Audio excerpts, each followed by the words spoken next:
Friends, आज हम start करने जा रहे हैं यानी कि कक्षा 11 का। हम लोग कक्षा 11 का भूगोल यानी कि विषय एक रूप में यानी कि भूगोल का लेसन नंबर 1 जिसका नाम है भूगोल एक विषय के रूप में, इसको हम डिटेयली इस वीडियो में कवर करेंगे। तो बिना देर के वीडियो को करते हैं स्टार्ट। यदि आपको इस स्कैनर पे आप स्कैन करेंगे तो इस अध्याय का पूरा चैप्टर आपको नोट्स सारे अवेलेबल हो जाएंगे। इसको स्कैन करना मत भूलें। और चलिए स्टार्ट करते हैं। स्टार्ट करने से पहले आपको बता दें कि आपने अभी तक हमारे यूट्यूब चैनल टीच टीचिंग यानी आरपी स्टडी पॉइंट को सब्सक्राइब नहीं तो सब्सक्राइब कर लें और पास में जो बेल आइकन आ रहा है उसे दबा दें ताकि ये नोटिफिकेशन की सूचना आपको लगातार मिलती रहे। तो चलिए बिना देर के करते हैं वीडियो को स्टार्ट। तो दोस्तों, हम यहाँ पर स्टार्ट करने से पहले आपको बता दें कि इस सीरीज़ में हम लोग पूरा डिटेली क्लास 11 का भूगोल कवर करेंगे। तो चलिए स्टार्ट करते हैं। तो स्टार्ट करने से पहले आपको बता दें कि भूगोल का पूरा यहाँ पर सीक्रेट वीडियो आपको मिलेगा, तो चैनल से अभी जुड़ जाएं। तो चलिए बिना देर के वीडियो को करते हैं स्टार्ट। तो लिख रहा है कि आपने माध्यमिक स्तर पर भूगोल का अध्ययन सामाजिक विज्ञान पाठ्यक्रम के घटक के रूप में किया, यानी कि अब तक आपने जो भी अध्ययन किया वो एक क्या है, सामाजिक ज्ञान था। अब आपको क्या है, डिटेली पढ़ना है इसमें 11 क्लास में।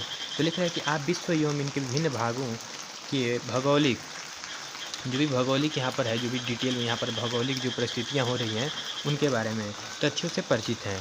अब आप भूगोल का अध्ययन एक स्वतंत्र विषय के रूप में करेंगे, यानी कि आपको क्लास 10 तक क्या सारे विषयों का तालमेल झोल था, तो आगे अब भूगोल का केवल आप एक भूगोल का ही अध्याय पढ़ेंगे, यानी कि इसमें और भी कोई भूगोल नहीं ऐड होगा। तो स्वतंत्र रूप में आपको इसका अध्ययन कर सकते हैं, क्योंकि IAS, PCS, UPSC जैसे एग्जाम में इसका क्वेश्चन बार बार पूछा जा रहा है। पृथ्वी के भौतिक वातावरण यानी कि मानवीय क्रिया एवं उनके अंतर क्रियात्मक संबंध के विषय में जानकारी प्राप्त करेंगे। यहाँ आप एक प्रासंगिक प्रश्न पूछ सकते हैं कि हमें भूगोल क्यों पढ़ना चाहिए। तो सही बात है भाई, भूगोल हमको पढ़ना क्यों चाहिए। तो चलिए हम इसको जानते हैं कि भूगोल आखिर हमें पढ़ना क्यों चाहिए। तो भूगोल की हमको आवश्यकता इसलिए पड़ी क्योंकि हम धरातल पर रहते हैं। क्यों, कहाँ रहते हैं हम? धरातल, पृथ्वी पर रहते हैं, माँ धरती पर रहते हैं। तो हमारा जीवन हमारी प्रस्थान के अनेक रूपों में प्रभावित होता है कि जब हम पृथ्वी पर रहते हैं और पृथ्वी के बारे में न जाने, अपने पर्यावरण के बारे में न जाने, तो हमें इस जीवन का क्या महत्व है। तो हम निर्वाह के लिए अपने आसपास के संसाधनों पर निर्भर करते हैं, यानी कि जो हमारे आसपास जो भी संसाधन है उसको हम कैसे यूज करते हैं, वो हमें क्या देते हैं। आदिम समाज अपने भरण पोषण के लिए प्राकृतिक निर्वाह संसाधनों जैसे पशुओं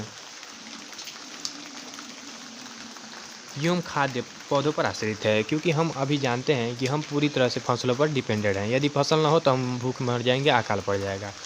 समय बीतने के साथ साथ हमें तकनीकों के विकास किया गया तथा प्राकृतिक संसाधनों तथा भूमि मृदा जल का उपयोग करते हुए अपना आदान प्रदान किया, आहार प्रदान उत्पादन किया। ये में जो भी हमारा आहार है वो क्या है, आहार में हम लोग को क्या आता है कि मृदा है, जल है, अनाज है, हर एक चीज़ है, फल फूल और क्या उत्पादन प्रारंभ किया। हमने अपने भोजन के आदतों एवं वस्त्रों को मौसमी दशाओं के अनुरूप संयोजित किया। गर्मी में गर्मी का कपड़ा पहनते हैं और ठंडी में ठंडी कपड़ा पहनते हैं। कहने का तात्पर्य ये शॉर्ट भाषा में समझिए आप। तो धात्विक है कि प्राकृतिक संसाधन आधार तकनीकी विकास भौतिकी वातावरण के साथ अनुकूल एवं उसका परिष्करण सामाजिक संगठन तथा सामाजिक विकास की विभिन्नता की पाई जाती है। भूगोल के एक छात्र के रूप में आपको धरातल पर विभिन्नता वाले सभी सत्यों के विषय में जानना बहुत ही आवश्यक है। यानी कि जो भी हमारी धरती पर जो भी घटना हो रही है उनको आप एक भूगोल के छात्र होने के नाते आपको सब कुछ जानना चाहिए। यानी कि भूगोल होने के नाते और आपको जो भी एग्ज़ाम देना है IAS, PCS और NDA वगैरह वगैरह सारे एग्ज़ाम में इस क्वेश्चन में पूछा जाता है। तो धरातल पर विभिन्न वाले सत्यों के विषय में जानने के लिए उत्सुक होना चाहिए। आप विविध प्रकार के भूमि एवं लोगों से परिचित हैं, फिर भी समय के साथ होने वाले परिवर्तनों को समझने में रुचि रखते होंगे। भूगोल आपको विविधता समझने एवं समय एवं उनके स्थान के संदर्भ में ऐसी विभिन्नताओं को उत्पन्न करने वाले, आगे बढ़ते हैं और यहाँ से हम लोग स्टार्ट करेंगे, कारकों की खोज करने की क्षमता प्रदान करता है। और इसमें क्या होता है, आपने मानचित्र में परिवर्तन गोलक यानी कि गोलक को समझने तथा धरातल के दृश्य ज्ञान की कुशलता विकसित होती है। कहने का तात्पर्य यह है कि आधुनिक वैज्ञानिक तकनीक तथा भौगोलिक सूचना तंत्र यानी कि GIS, संगणक मानचित्र कला, कंप्यूटर फोटोग्राफी, यानी कि ये जो कहने का तात्पर्य है कि रूप में प्राप्त ज्ञान एवं कुशलता आपको राष्ट्रीय विकास में योगदान करने के योग में लैस करती है। अब आप अगला प्रश्न पूछना चाहेंगे कि भूगोल क्या है। तो सही बात है भाई, भूगोल है क्या। और अब तक आप जान चुके हैं कि भूगोल हमें क्यों पढ़ना चाहिए, लेकिन अब आपके मन में प्रश्न आ रहा है कि भूगोल है क्या। तो चलिए इसको भी जान लेते हैं कि आखिर भूगोल है क्या। तो हम जानते हैं कि पृथ्वी हमारा आवास है। कहाँ रहते हैं हम? पृथ्वी पर रहते हैं। पृथ्वी पर घर बना के रहते हैं। तो हमारा आवास क्या हुआ? और पृथ्वी हुआ। तो यह पृथ्वी पर रहने वाले अन्य छोटे बड़े प्राणियों को भी आवास है। पृथ्वी की सतह एक रूप में नहीं है। कहने का तात्पर्य है कि कहीं ऊँच है तो कहीं खाल है, कहीं पहाड़ियाँ हैं तो कहीं नदियाँ हैं, कहीं समतल है तो कहीं मैदान है। अब इसके भौतिक स्वरूपों में विभिन्नता होती है। यह पर्वत, पहाड़ियाँ, घाटियाँ, मैदानों, पठारों, समुद्र, झील, रेगिस्तान, वन एवं उजाड़ क्षेत्र मिलते हैं। तो सही बात है भाई, हमारे एरिया में भी अलग अलग क्षेत्र पाए जाते हैं, तो इसको जानते हैं।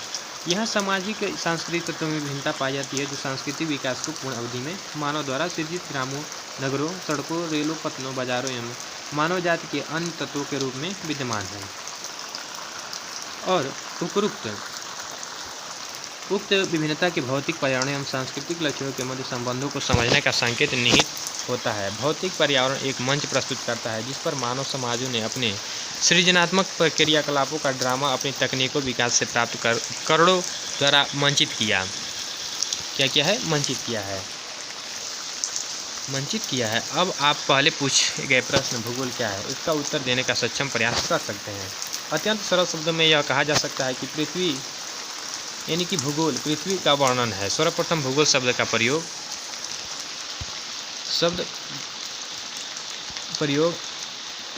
इरेथाथेनिज, एक ग्रीक विद्वान जो 276 से 194 ईसा पूर्व ने किया। यह शब्द ग्रीक भाषा के दो मूल शब्द यानी कि जियो एंड ग्राफी से मिलकर बना है। यानी कि जियो का अर्थ होता है, आप इसको देखना चाहेंगे कि दोनों एक साथ रखने पर इसका अर्थ बनता है पृथ्वी का वर्णन। तो आप लोग इस वीडियो में देखें कि भूगोल हमें क्यों पढ़ना चाहिए, भूगोल का क्या महत्व है। तो वीडियो अच्छा लगा तो वीडियो को लाइक कर दें, अपने दोस्तों के साथ शेयर कर दें, और ऐसे अमेजिंग फैक्ट्स के लिए हमारे चैनल को सब्सक्राइब करना मत मिलते हैं अगली वीडियो में। तब तक के लिए जय हिंद, जय भारत।